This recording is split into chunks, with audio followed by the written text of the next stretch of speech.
Como foi a história do estádio? O Corinthians sempre foi zoado porque não tinha duas coisas, né? Libertadores e estádio. E modéstia à parte, foi toda a nossa administração que deu a Exatamente. Libertadores. Mas Por isso que eu tenho que lhe agradecer Mas não, muito, mano, porque a gente cansava de ser zoado. Ah, não tem Libertadores. Não é agradecer a mim, é agradecer todo um conjunto de coisas. O Então, estádio, nós aproveitamos que nós tínhamos um terreno que esse foi terreno doado era... nos anos 80, foi doado para o Vicente Mateus para fazer o estádio. Era esse mesmo terreno Era onde é agora. Onde é hoje. É para fazer o estádio, mas aí não conseguiu fazer o estádio, não conseguiu viabilizar, virou sem treinamento das categorias de base do Corinthians. Tanto é que quando nós decidimos viabilizar o estádio, obviamente que o terreno já tinha lá 200 e poucos mil metros quadrados e nada mais justo que fazer o estádio do Corinthians na Zona Leste. É. O metrô a 100 metros, trem a 150 metros, toda a estrutura que tem lá. Então isso barateava muito, não só o estádio do Corinthians, mas principalmente a cidade de São Paulo, principalmente para a Copa do Mundo.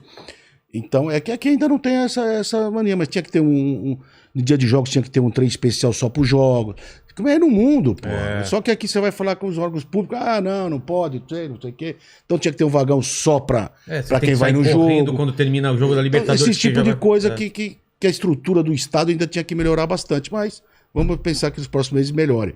Então a gente viabilizou isso aí. Era um sonho de todos nós corintianos. Vários outros presidentes falam, não, agora vai. Não, mas porque realmente era difícil. Eu quando assumi o Corinthians tinha 16 maquetes de estádio no Corinthians. Eu lembro desses. Tinha 4 do Parque São Jorge. Mas nós conseguimos viabilizar, aproveitando o momento da Copa do Mundo, aproveitando todo o momento que houve, a gente conseguiu viabilizar. Muita gente trabalhou contra, mas trabalhamos arduamente. Erramos aqui, acertamos ali, fizemos coisas boas aqui, coisas erradas ali, porque é uma obra enorme. E falavam que custava 2 bi, 3 bi, hoje vê que custa 569 milhões. Menos a Neoquímica dá 269 milhões, é o que o Corinthians deve na Arena. E antigamente falavam Quanto custou a Arena? 970 milhões. E todo mundo falava que era 2 bi, 3 bi, 1 bi, impagável. Eu ouvi 2 bi.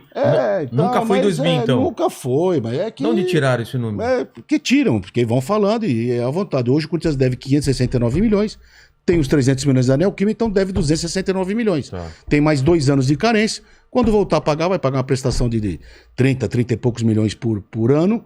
Menos a Neoquímica vai pagar 15, 20 milhões por ano. Então está viabilizado o estádio. Agora é o público frequentar, voltar ao público, para o Corinthians ter o máximo de receita possível. Mas eu queria que você falasse esse momento quando falou, putz, vai ter Copa do Mundo e vai ter. Você estava reunindo com quem? Como que era o projeto? Como que é essa parte de bastidor? A verdade é que a gente queria realmente era o Pacaembu. A primeira tentativa era arrendar o Pacaembu por 30, 40 anos e reformar o Pacaembu. Mas não pode, né?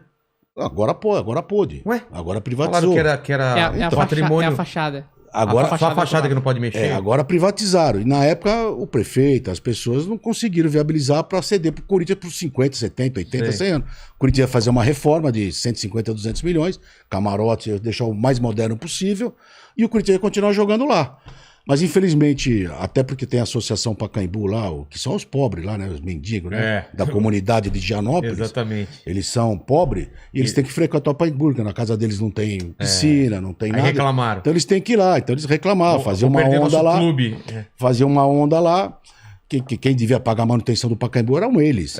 Mas não conseguimos. O Corinthians vai fazer o estádio dele, estádio de 40 mil pessoas, estádio humilde pro corintiano. Lá em Itaquera. Qual que era o padrão FIFA? Não tinha padrão FIFA nenhum. Era o estádio do Corinthians. Não. Era o estádio do Corinthians. Tá. E como ficou isso inviabilizada, e a prefeitura, o governo do estado me chamaram e falaram, André, só tem uma maneira, o Corinthians tem que ser o estádio da Copa do Mundo. Eu falei, olha, eu não tenho dinheiro para isso. Nossa causa é pequena. O Corinthians assume 400 milhões de reais.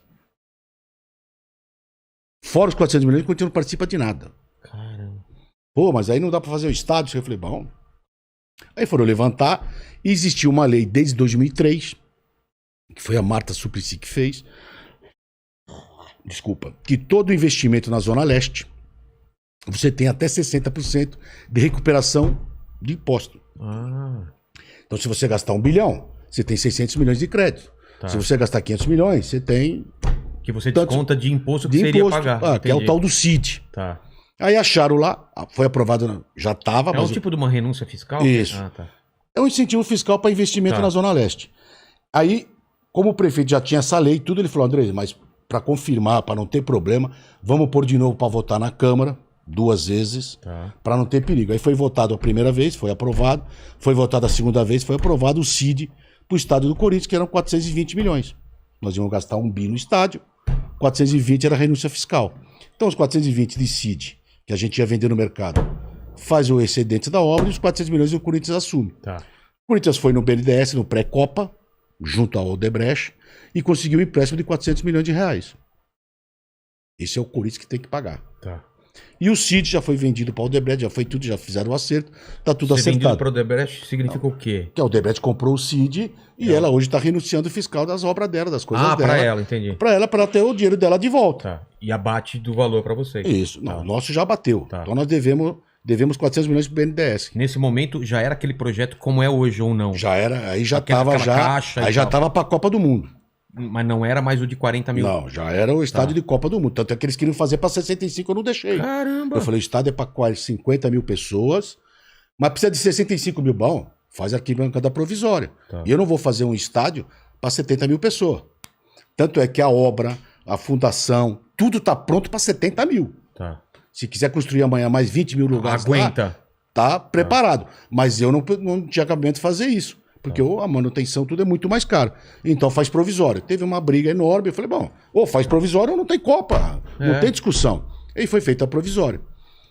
E nós fizemos o estádio do Corinthians.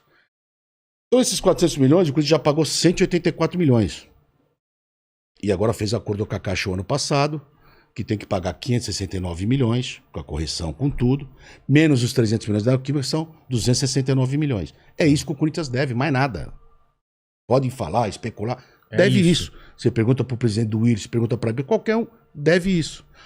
E dos 12 estádios feitos na Copa do Mundo... Eu perguntar, e os outros estádios? De 12 estádios feitos, 10 da Copa do Mundo e 2 particulares, ninguém pagou uma prestação. O quê?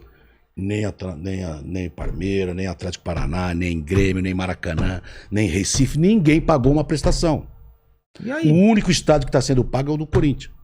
E todo mundo só cobra o Corinthians, ninguém cobra dos outros. Ninguém, então, não está se pagando nada. O Zé Mané aí do Paulo Guedes, esse ministrinho de meia tigela aí, ele tem que cobrar o Maracanã, cobrar Recife, cobrar Bahia, Manaus, e não o Corinthians, que ele falou que o presidente Lula deu um estádio pro Corinthians. Mal sabe, ele é tão incompetente que ele não sabe que o Corinthians já tinha pago quase 200 milhões de reais, que o Corinthians tem um acerto com a Caixa, que o Corinthians está pagando suas prestações, que o Corinthians está tudo certo, mas faz parte da política, e infelizmente hoje que eu te falei, cada um fala o que quer, e você é obrigado a ouvir aquilo que você não quer. E vários estádios disparados, quase não tem jogo. Não, isso é um outro problema. Isso é um outro problema. Mas eu acho que o governo brasileiro tem que sair cobrando os outros estádios. E não só o outro particular qual que é? Além Atlético Paraná, Internacional e Grêmio. E Palmeiras, são 4. Caramba, não sabia disso. E aí quando você tem essa chance aí, tem esse acordo, vamos fazer daquele frio na barriga. Lógico, porque... É uma responsabilidade muito grande. Então, é isso que eu ia pensar. Todo mundo começou a fazer estádio 7, 8 anos antes da Copa. Nós tínhamos 3 anos só. Só 3? Porque tinha 11, 12 e 13. Você falou em 4, 2010. Nós tinha 11. Construção começou em maio de 2011. Caramba. Então nós tinha 11, 12 e 13 para construir. Porque você tem que entregar um ano antes? Um ano antes. Nós entregamos 6 meses antes, 4, 5 meses antes. Caramba. Isso até dá os parabéns ao Odebrecht, que foi uma guerreira e conseguiu pôr aquilo de pé. Então nós tínhamos esse problema. O Maracanã começou 7 anos antes. Todos os estados começaram 7 anos antes, 8 anos antes. E nós começamos 3 anos. Então nós tínhamos um desafio muito grande. E fora isso, tinha todos os benefícios que foi feito para a Zona Leste. As pontes, os viadutos, tudo que foi feito lá. Que também tinha 2, 3 anos para se fazer. E isso o governador Geraldo Alckmin, na época, cumpriu tudo aquilo que ele se comprometeu. Fez muito bem feito. E tá de parabéns. Então hoje... Todas aquelas pontes de acesso... Tudo aquilo foi feito pelo Geraldo Alckmin. Então, pelo Estado, né? Já tinha que ter feito aquilo há muitos anos antes. Mas aproveitou a Copa do Mundo e foi feito. Então era uma guerra muito grande. Eu fiquei praticamente 3 anos, ia lá todo dia, porque eu estava à frente de tudo. E graças a Deus, hoje o estado é maravilhoso. E alguns brasileiros reclamam, mas não tem um gringo que vem aqui para ver o estádio que não fala, é um dos melhores estádios do mundo.